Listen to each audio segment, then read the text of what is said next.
Hello everyone, welcome to another lecture of thermodynamics on pure substance and property tables.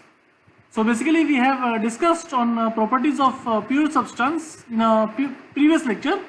So now we'll try to focus on how to look up properties using the property tables. And I am Anubhav, assistant professor in IIT BHU. So this is the outline of this talk. So we'll first start with Gibbs phase rule. We have discussed this in the previous lecture, but we'll just give a brief review of this, which is useful for further discussion. Then we'll look into property of saturated liquid or saturated vapor. How to look up these properties in property tables. We'll also talk about superheated vapor and how to find the property for superheated vapor. And we'll also discuss how do we calculate for a given state, how to interpolate or extrapolate, and we'll look into some examples. So let us go back to Gibbs phase rule. So this has been already discussed in the previous lecture, so I'll not go into the details. But what I want to highlight here is that how many properties you need to fix a system for a given state. So for example, if you have boiling water, you only need one property to fix that system, to determine that system uniquely. Let us have a look on various plots. So we'll consider TV and PV plot. So this is your TV plot. This black line shows your vapor dome, and these are the different regions. This curve is your constant pressure or isotherm. Let us draw it for 1 atmosphere. So this is only a single curve. I have given different color for different regions. So for example, for subcooled liquid it is blue when it is inside the vapor dome for a mixture of liquid and vapor, and saturated liquid and saturated vapor it is in red, and when you go to superheated vapor region it becomes yellow, but it is the same curve. This is a isotherm at 1 atmosphere. So what we see here is that inside the vapor dome, when we have liquid vapor mixture, temperature also becomes constant, and this is 100 degrees Celsius. So we all know that water boils at 100 degrees Celsius at 1 atmosphere. And what we see in this plot is that isobaric plot, this plot where you held the temperature constant, it shows that temperature is also constant under the vapor dome when we have a mixture. Similarly, if I have a PV plot, you can see if you plot a isotherm here. So this is isotherm for 100 degrees Celsius. The isotherm will also show that pressure is becoming constant under the vapor dome.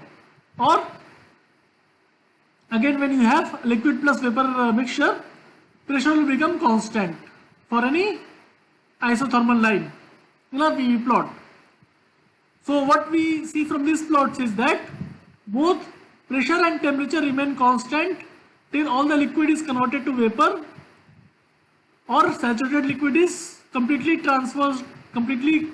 changed to saturated vapor. Okay, so this is for heating. If you are cooling, then you have to go back.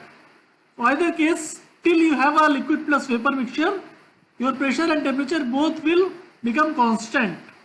Okay, whereas if you go for subcooled this region where you have only liquid, which we call subcooled liquid, or when you have vapor, superheated vapor, then maintaining both pressure and temperature constant is not possible here. Okay, so if you maintain constant pressure, then temperature is changing, or if you maintain constant temperature, then pressure is changing. But inside this vapor dome, both remain constant. Okay. Again, if we look into this PT plot, these are the different regions. Liquid. So let us talk about water. So this is a liquid region, and this is a vapor region. Solid will be here, but we are not much interested for solid. So for majority of the problems that we will encounter, we are mostly interested in liquid and vapor equilibrium. Okay, so if I take a point, let's say at 1 atmosphere, so it will hit this curve at this point, and if we drop it, so this is your vaporization curve where liquid is getting converted to vapor. So where this 1 atmosphere isobar hits the vaporization line, if we drop it, we see that it is for 100 degrees Celsius. So again we see that you can either fix the pressure or the temperature. You cannot fix both. If I fix the pressure to 1 atmosphere, then it has to be 100 degrees Celsius. So just to summarize, to fix the state of liquid vapor mixture, I need only one property. Either I need temperature or pressure. Okay, both are not required. We can have other properties also, but we look into tables which are basically arranged according to either temperature or pressure. That we look into subsequent slides. But the crux here is that if I have a liquid plus vapor mixture, I need only one property to fix my system uniquely. The same is true for saturated liquid or saturated vapor. If I know that my liquid is saturated, I just need only one property to fix the system or to determine it uniquely. Same for saturated vapor. However, if you have a pure liquid, subcooled liquid or superheated vapor, then I need two properties to fix that system uniquely. This also follows from Gibbs phase rule. So why we are talking about this is because we want to look into property tables and we should know what table to look for which condition and how to read values from that. So that will be discussing in next slides. So first we'll talk about property of a saturated liquid or saturated vapor. So how many properties we need here? Only one. Okay, now let us go back to one example which we talked about in previous lecture. We have seen that for atmospheric conditions, water boils at 100 degrees Celsius. But the boiling point or the temperature of at which water boils will change if you have different ambient pressure. That we have discussed in previous lecture. Now how do I know that water will boil at 120 degrees Celsius for this and 70 degrees Celsius for this pressure? Okay, so these temperature values we can get from property tables. Let us look how. And again, as I mentioned that for boiling water I need only one property which I can to look into the system. Okay, and this one property could be either pressure, temperature. Even if you have other properties like enthalpy or entropy, still that is sufficient enough to fix that system, to determine that state of the system uniquely. But generally what property tables we have, there we are given values which are sorted according to either pressure or temperature. Okay, so these property tables are generally given in appendix of all the thermodynamics textbooks. So for example in P.K. Nag or in Chengel and Bowles, you will find these property tables given in appendix. So for my class students in McGraw-Hill website, I have shared this document, I have shared the property table. So you can just look into it and you can get yourself familiarized that what are these tables and which table to look for which substance and at what condition. Okay, so we'll look at this in subsequent slides. So let us start with the water. So for saturated water, this is one table which is pressure table, or basically it is arranged according to pressure. So the first column is pressure column and you have properties for, so you have given different properties for that state.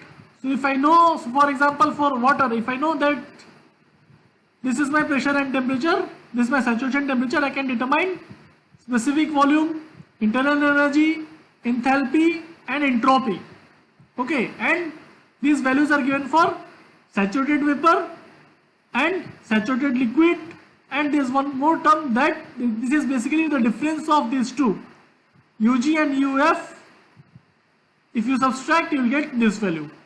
Okay, so from these tables you can determine specific volume, internal energy, enthalpy and entropy. So this is your pressure based table arranged according to pressure values.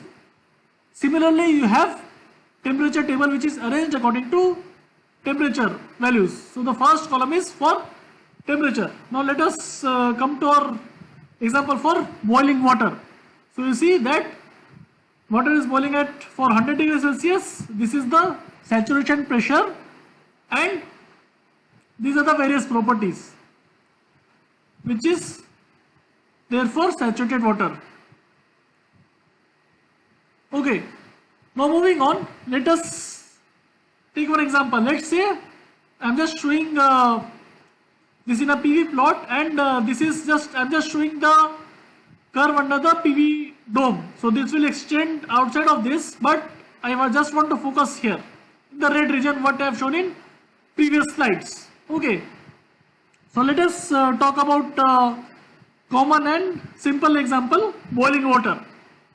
So we know that the temperature is fixed, pressure is fixed, and from this table, so this is taken from the table which you saw in this slide.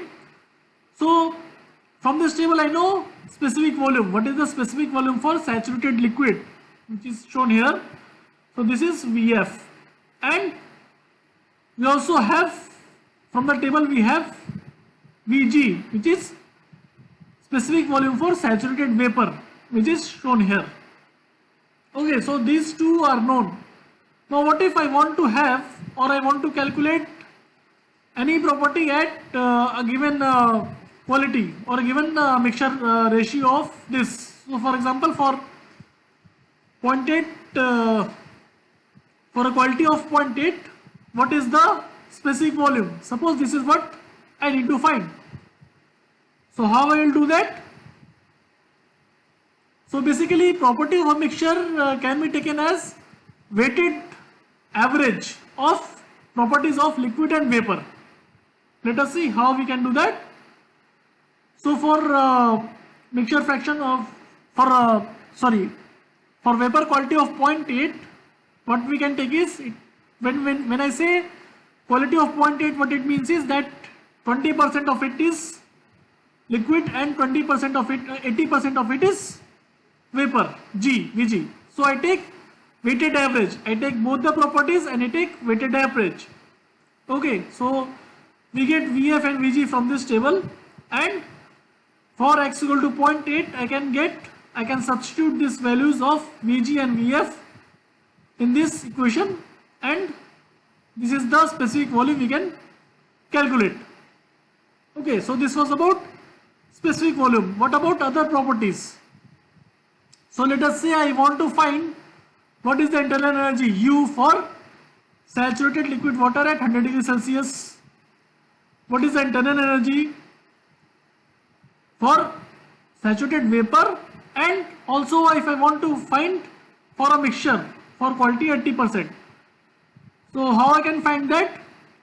So for saturated liquid and vapor, I can get directly from this table. So these are the value of UF is for liquid, UG is for vapor. We can get those values directly. Similarly, for a mixture of liquid and vapor, we'll take weighted average. Okay, we'll substitute these values and we'll get U for 0.8 like this, which is 2088.6 kilojoule per kg. So this is for this mixture. Another method could be, so instead of using this equation, what I can do, I can write it in this form. So you see that you will get UF plus X into UG minus UF. Okay, so this, we know that if I want to use this, which will make our calculations a bit quick. So instead of using UG and UF, I will just use this. So this is anyway the difference between this, and this is shown in the table. So I'll write this equation in this form, and I can quickly calculate what is the value for U at x equal to 0.8. So we get the same value, which is what we expect. Okay, so there are basically two methods. Either you can use both of them, or you can take the difference and use this equation. Whichever is more convenient for you. Okay, now another issue is that we have given some set of numbers. We have 90, 95 and 100 degrees Celsius. Suppose my system is at 90 degrees Celsius. How will we calculate? So basically for any intermediate temperature, we'll take weighted average between them. I'll just interpolate. So for example, for 90 degrees Celsius, that property will be the weighted average of, because 98 is between 95 and 100, so we'll take these two values. So for example, if I want to calculate Vf, so I'll take Vf for 95, Vf for 100, and I will take a weighted average for that to calculate for 90 degrees Celsius. So this is logical, right? Moving on. So we'll now talk about property of superheated vapor. So again from Gibbs phase rule, we know for water vapor or superheated vapor we need two properties. Okay.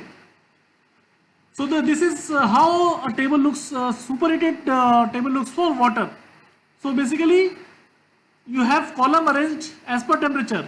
So these are different temperature values, and we have different blocks for different pressures. So for 0.01 megapascal, you will look into this block. For 0.05 megapascal, you will look into this block. This column for temperature is common for these two. Okay. So this will be more clear when we are look into some specific examples. So just to zoom in into one table, and just to show, this is your separated vapor region in PV and PD plot.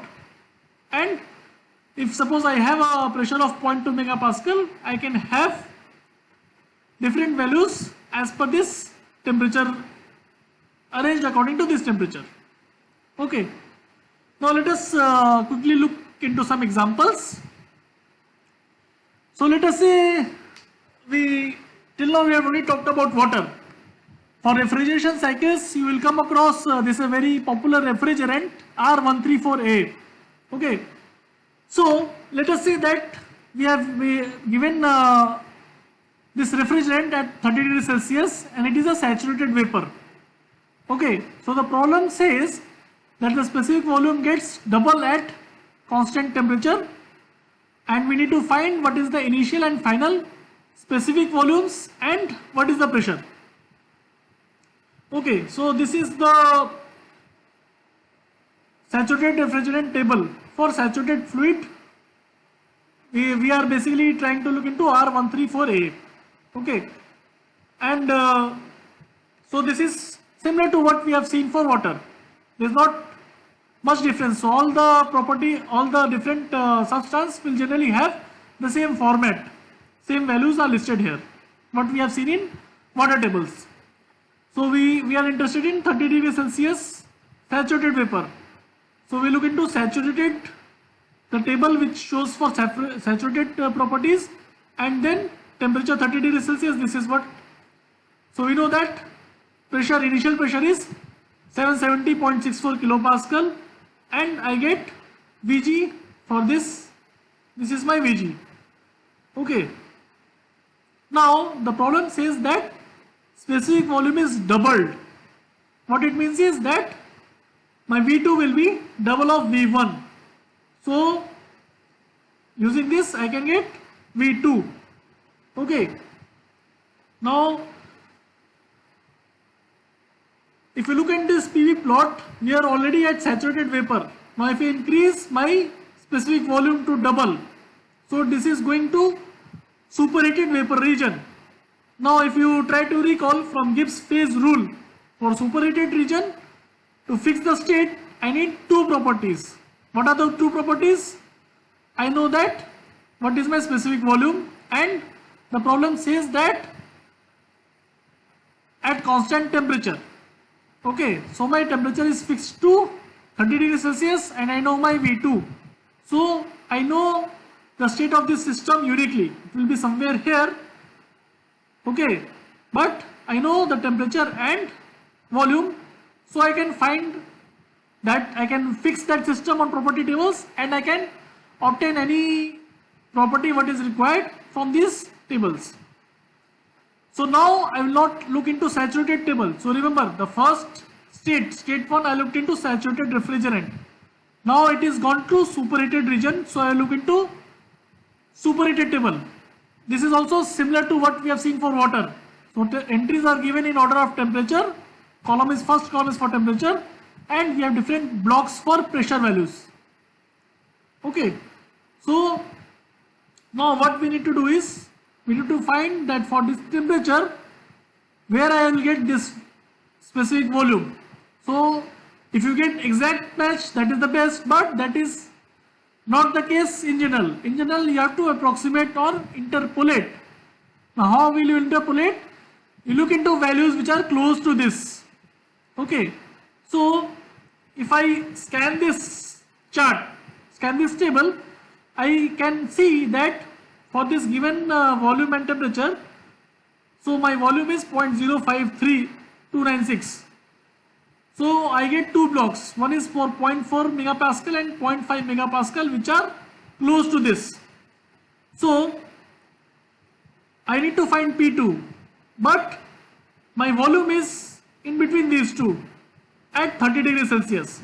So P2 has to be between 0.4 and 0.5. Okay, so this is how we need to interpolate. We need to find what is close to this, and then we need to find what is the just larger than this and just smaller than this at this particular temperature. So for this plot, I will see 30 degrees Celsius, what is the specific volume here. Okay, then I will scan here. So then by doing that procedure, I have finally figured out, okay, my specific volume lies between these two. So my pressure will be between these two. That again you can find using interpolation. So I am leaving that as an exercise. You can take these values and you know what are the pressures. So you can interpolate whether it is 0.45, 0.46. In general, when you are not very much concerned about accuracy, you can also take average. Okay, but that is not generally preferred. Moving on. So let us see how we can interpolate this. Okay. So what we have there, we have 0.5 megapascal, this point. I know pressure and specific volume, I know pressure and specific volume. Okay. So these are the 2 points I plotted at PV plot. 0.4 and 0.5. This is how it will look. Now I need to find for my given volume how I will get my pressure. Interpolation. So for interpolation I need to know what is the function between these two. So pressure could vary like this or this. This could be a square function, cube function, it could be anything. I don't know that. So the simplest thing to do here is that I will assume that it varies linearly. Okay. So one correction for this problem, I know that this is isothermal. So I know how my PV will vary. PV will be constant. But this is very specific to this problem. But in general, if you don't know how P and V will vary, the best way is to assume linear variation. Okay. So I have 2 points. I can find the equation for this line. On this line, there is a point lying which corresponds to this V2, and using this I can find what is the pressure given for that particular V, which is 0.248 megapascal. Okay, simple interpolation, just assume a linear variation and from that calculate this P2. Okay, let us look at another example. Let us talk about Rankine cycle. So Rankine cycle, let us say that P3 and T3 are given and steam leaves the turbine at saturated vapor. Okay. So we need to find work done on the, it is to be work done by the turbine. Okay. So this is, let us say that this example, P and T are P3 and T3 are given. I know that this is my superheated vapor at 3 megapascal and 350 degrees Celsius. Now I let it expand. This is your turbine. So basically your fluid is doing work on turbine, and that is what we extract from turbine. Okay, this is right. Work is done on the turbine. So what we know, to find work and to find enthalpy. For Rankine cycle I can just use delta H, that will give me work done. For state 4 what I know? I just know that this is a isentropic process, so entropy will be constant. Entropy at 3 will be equal to entropy at 4. Now point 3 is my superheated vapor region. I know two properties, so I know this point uniquely. Now for point 4, this is at saturated vapor region. Okay, this is what is given in my question. So for saturated vapor I need only one property to fix the state, and that property is entropy. I know the entropy, so I can easily calculate other properties from property table. Let us look how. So this is superheated water. So first I am talking about point 3. This is superheated. So let us look at 3 megapascal, 350 degrees Celsius. Basically I am trying to find S3. What is the entropy here? So for this table, this is your 3 megapascal. Let us zoom in. 3 megapascal, 350 degrees Celsius. These are the properties. So for 350, I can find H3, which is given here, 31161. I can find S3, and because S4 is, S is constant, so S4 is also same. Okay. So for work done, I have found H3. If I get H4, I can find delta H, which will be work done. Again, state 4 is saturated vapor. I know the entropy, it means I have fixed the state. I know my system uniquely. Now I need to find S4 in that table. So if I go to pressure table, what I see here is that S4. So this basically comes from practice. You have to find what S4 values are, what entropy values are Sg for saturated vapor. So what entropy values are closest to this? This is my given from the last slide. So if you scan this column, what you see is these are the two closest. For 6.745 I have 6.743, which is more than this, 6.73, which is less than this. So P4 will be between these two values, which correspond to 600 and 650 kilopascal. So P4 will be between 600 to 650, and P4 you can calculate using simple interpolation, what we have discussed in the last example. Just assume that it is a varying linearly, or simplest case taken average of this. P4 could be around 625. This is not a very accurate, but for quick calculations that serves the purpose pretty well. Okay, so with that, so this is what I just mentioned. This is a zoomed version of that table. So with that we'll stop, and these are the references, and I have taken some images from Sengel and Bowles, and you can also look at the reference textbook of Borgnine and Sontag and P.K. Nag. So I thank you all for listening, and if you have any questions you can contact me on this email.